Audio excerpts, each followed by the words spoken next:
Okay, so this is the second page. I'm going to do 6 and 7. 5, you'll get the idea of how to do it from 7, and then 8 is really kind of a combination of 6 and 7. So I'm going to do 6 and 7 so you guys can see how we work this. All right, so cosecant of 2 theta is equal to root 2. Okay, number one, do not use cosecants because, I mean, like, they're annoying.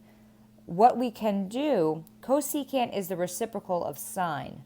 So let's make this a little bit easier with our lives and make cosecant of 2 theta the same as sine of 2 theta 1 over root 2.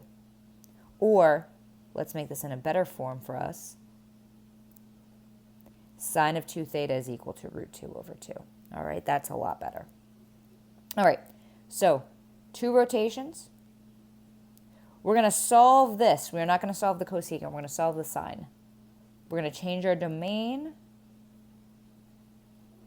And then we're going to solve. Okay. So we're going to say sine inverse of root 2 over 2 is equal to 2 theta. All right. Sine is positive in the first and in the second. Okay. It's a root 2 over 2, which means it's a pi over 4. Pi over 4 in the first, pi over 4 in the second, 3 pi over 4. We add 2 pi to get the second rotation. Adding 2 pi would be adding 8 pi over 4. So we would get 9 pi over 4 and 11 pi over 4. Okay? I like calling it step 4, so we're going to call this step 4. Pi over 4, 3 pi over 4, 9 pi over 4, and 11 pi over 4, all equal to theta. We're going to divide everything by 2. We get pi over 8, 3 pi over 8, 9 pi over 8, and 11 pi over 8 is equal to theta. So hopefully you guys are kind of getting the hang of these. They're all kind of done the same way. So there's just a little kind of like a couple hiccups I can give you, but really they're done the same way. All right. So tangent of theta over 2 is equal to negative root 3 over 3. All right. So this is half a rotation. Okay, number 5 would be a quarter of a rotation. So just be careful when you change your domain. We're going to divide everything in half. So 0, it'd be theta over 2, and it would just be pi as opposed to 2 pi for regular theta, etc.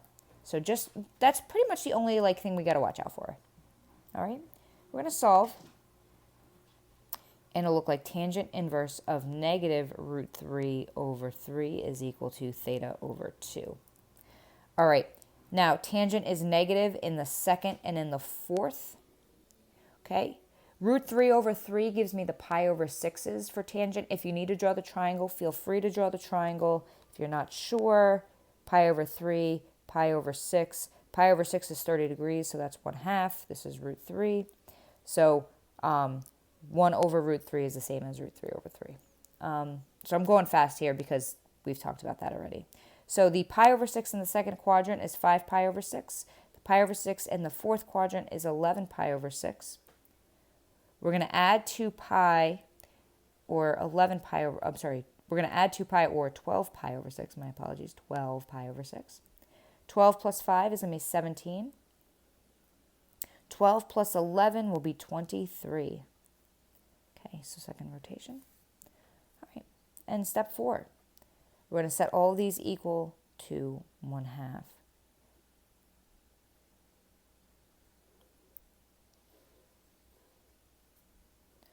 Theta over 2. All right, so we want theta. So as opposed to dividing by 1/2, we can do that, but that's hard to think about.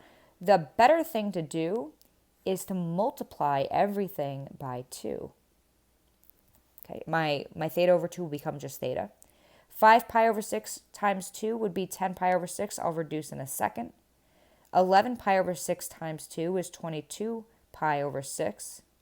17 pi over 6 times 2 is 34 over 6. 23 pi over 6 times 2 is 46 pi over 6. Oops, I forgot to drop my pi's. No good. All right, 10 pi over 6 is 5 pi over 3. 22 pi over 6 is 11 pi over 3. 34 pi over 6 is 17 pi over 3. And 46 over 6 is 23 pi over 3 is equal to theta. Now, I know that if you multiplied by 2, you would get 2 over 6, which would be 1/3, but sometimes it's easier for people to see it this way. But that looks great, and that's how you do a problem like that. So this one would be the same idea combined with number 6, so 8. And then number 5, make sure you get your trig function by itself, and you're going to have quarter rotations instead of halves.